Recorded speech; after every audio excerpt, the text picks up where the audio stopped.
Yo la team, j'espère que vous allez bien. Aujourd'hui, on est à Ajaccio pour le retour d'un format que vous appréciez beaucoup. C'est le maillot de match. On retrace la carrière d'un footballeur à travers ses maillots de foot. Et aujourd'hui, notre invité, c'est Johan Cavalli d'Ajaccio. Merci beaucoup pour ta disponibilité et surtout pour ces beaux maillots. Merci à vous. Donc depuis que tu as arrêté le foot, Johan, qu'est-ce que tu fais maintenant? Je suis passé coordinateur sportif à la SAD Ajaccio, donc ça comprend pas mal de tâches. Du recrutement jusqu'à la philosophie du centre de formation, l'éclosion de certains jeunes avec la cellule de la formation et toute la gestion du côté sportif professionnel de la chose. Et tu pratiques encore un peu le foot à côté ou pas? Non, terminé. Bon, déjà, j'ai plus le temps et mes jambes ne me permettent plus. Je te propose de revenir chronologiquement sur les maillots que tu nous as présentés. Donc ta carrière, toi, tu l'as commencé au FC Nantes.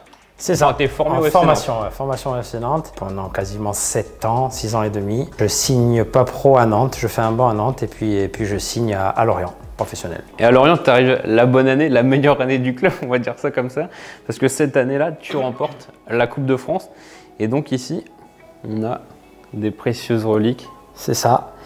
Ben ouais, ça c'est le maillot, donc effectivement, pas celui que j'arrive, mais la saison d'après, il me semble.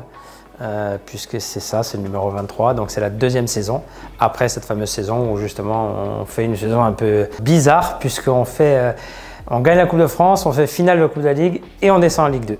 Ouais. Et ça c'est le maillot de la Coupe de France justement, de la demi-finale il me semble, contre Nîmes à l'époque. Et en plus, pour toi cette finale, je pense qu'elle a une saveur particulière parce que vous jouez contre Bastia. Oui, c'est sûr que bon, déjà, de trophées au niveau professionnel, j'en ai pas gagné des masses, donc c'est l'un des grands moments de ma carrière, ça c'est sûr. Première année en professionnel, tu gagnes la Coupe de France, effectivement c'était spécial, c'était contre Bastia, donc on sait que dans ces Coupes de France, quand on rentre sur le terrain, il y a souvent les musiques des régions, et donc bon, moi j'étais avec la Bretagne, et d'entendre des chants corses et voir autant de drapeaux corses et j'étais en face, c'est vrai que c'était assez particulier. Donc voilà, un grand moment de ma carrière. Et là, j'ai remarqué que les maillots, ils avaient des tailles énormes, genre celle-là, c'était un... Là, c'est du XXL. Ouais, c'était voulu à l'époque ou c'était Non, le foot a bien changé. Hein. Aujourd'hui, on demande aux jeunes quelle taille ils veulent et compagnie. Nous, on avait un maillot et on se satisfaisait de ça. Voilà, c'était comme ça. Oui, donc pas le choix XXL. Ouais, il n'y avait pas le choix. Il n'y avait pas le choix. Ensuite, après Lorient, tu arrives à Créteil. C'est ça. Donc là, Créteil, à l'époque, c'était du Diadora et toujours du XL. Donc... Ouais, toujours pas le choix, c'est ça. Ouais, j'arrive à Créteil, après quasiment 2 ans passés à Lorient, voilà, un changement d'entraîneur, une autre philosophie, donc je décide de continuer la carrière à Créteil.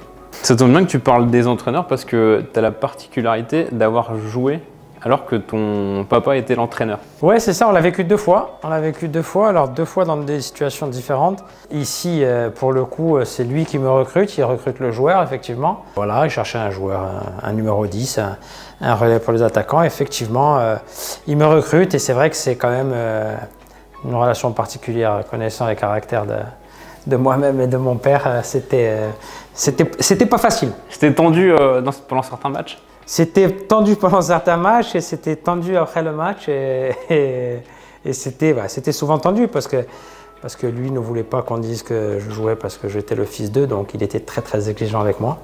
Et au final, j'avais pas le temps de respirer, il fallait toujours que je sois vraiment au top et même pendant les décrassages, s'il me voyait derrière, il fallait que je fasse attention à moi. Et tu as aussi expérimenté un autre club à l'étranger, c'est Watford. Ouais.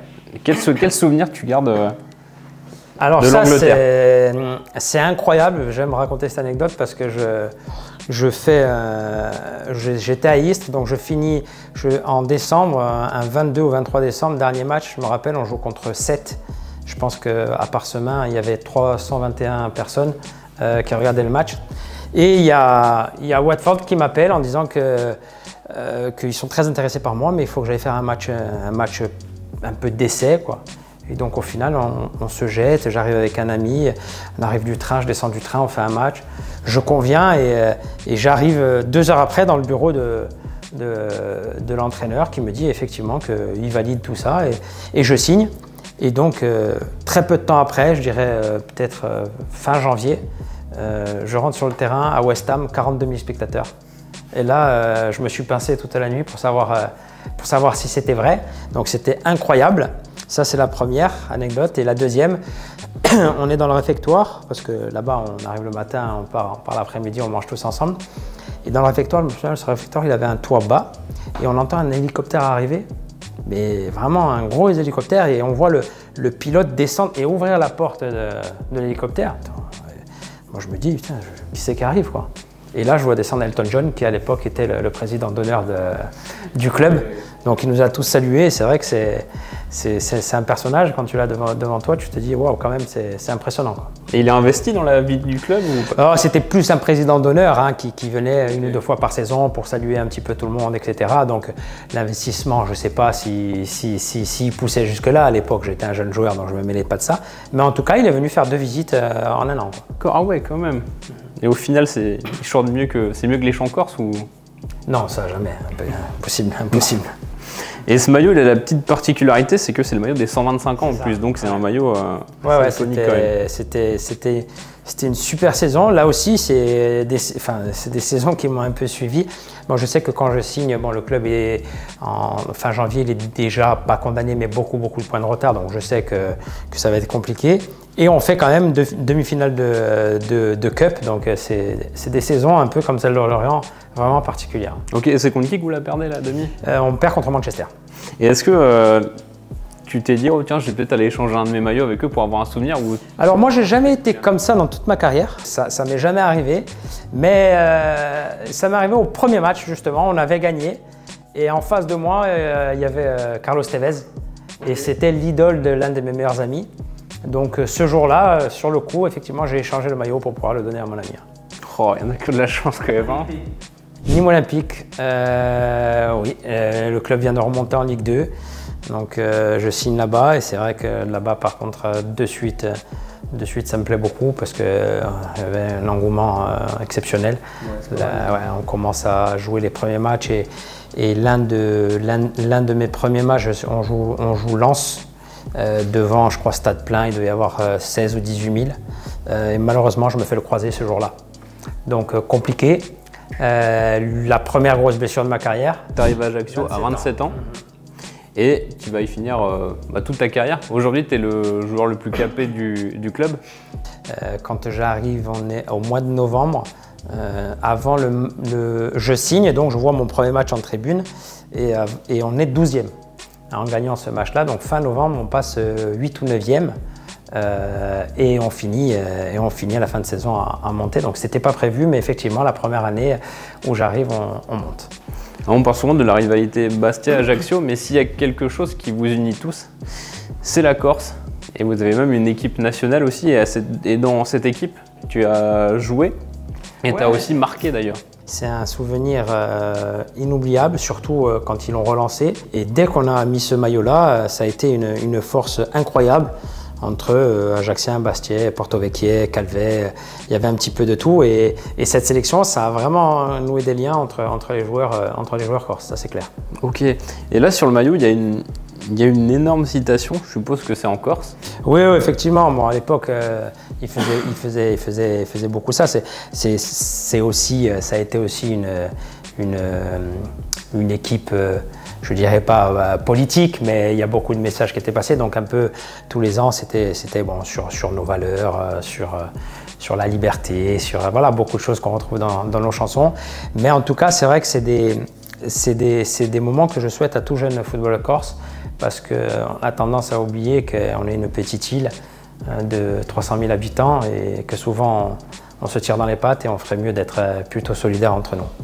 On passe à la Ligue 1 où on fait trois saisons magnifiques. On redescend la 3e année avec un maintien la première année qui pour moi reste le grand moment de ma carrière, tant sur le plan collectif qu'individuel. Alors je n'ai pas souvent fait passer l'individualité avant toute autre chose, mais c'est vrai que ça reste un grand souvenir parce que ça cumule les deux. On se maintient au dernier match à Toulouse où on doit absolument gagner pour se maintenir, et je marque les 2 buts de ce match-là. Donc ce jour-là, effectivement, c'était l'apothéose pour moi. Est-ce que toi, sur le terrain, on m'a dit que tu avais un petit rituel, ou plutôt quelque chose de superstitieux, c'est quand tu rentrais dans le vestiaire, il fallait absolument pas qu'on te touche les petits rubans pour rentrer. C'est vrai ou? Ouais, c'est des rituels. J'en ai vu quelques-uns, mais ici, j'ai eu effectivement. Donc, je rentrais toujours le pied droit sur le terrain. Ça, c'était inévitable. Donc voilà, je faisais toujours mon signe de croix et ma prière. Ensuite, effectivement, quand j'arrivais dans le vestiaire, celui qui touchait les rideaux, je lui coupais la main. Et on a un grand ours aussi, donc représentatif de notre club, qui était à l'époque devant le vestiaire. Donc je ne passais pas une fois de l'année devant sans le checker.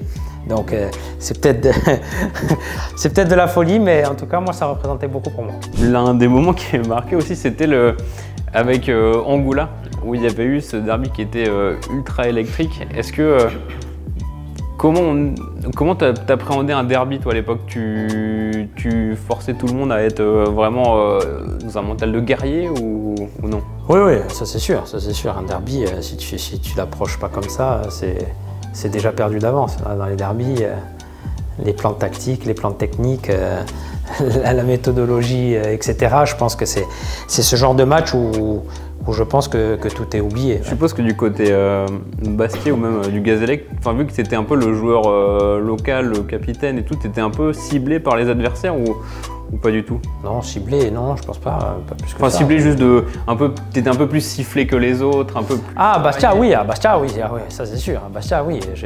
On parle de la squadre, c'est le regret de ma carrière, dans le sens où c'est le stade où je me suis fait le plus cracher dessus, quoi.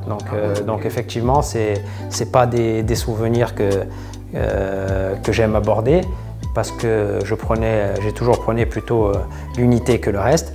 Mais effectivement, j'ai joué dans pas mal de clubs et de pays, et c'est à 150 km de chez moi que je me suis fait cracher le plus dessus, donc c'est pas des choses que j'aime beaucoup.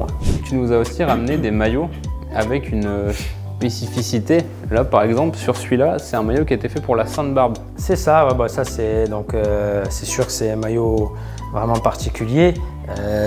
On va remercier la personne qui est derrière les caméras aujourd'hui, qui est un collectionneur de maillots, mais qui est un ami aussi, qui est pompier. Et donc voilà, avec mon numéro, le maillot des pompiers, c'est sûr que c'est symbolique par rapport à une région comme la nôtre, où on sait que les pompiers font du bien. Donc là, le maillot que j'ai avec moi, c'est un maillot où c'était une année où il n'y avait pas de sponsor et c'était la tête de mort qui était appliquée ici. Moi, je trouve qu'avoir un emblème comme ça, énorme sur un maillot, ça donne tout de suite un côté identitaire fou. Ah oui, c'est sûr. C'est sûr, le club a profité justement de cette année-là où il n'y avait pas de sponsor pour mettre l'identité en avant. Je trouve que c'est effectivement une bonne idée, parce que ça nous représente bien aussi. Le numéro 18, je ne te l'ai pas demandé, mais est-ce qu'il y a une signification derrière? Au départ, non, pas trop.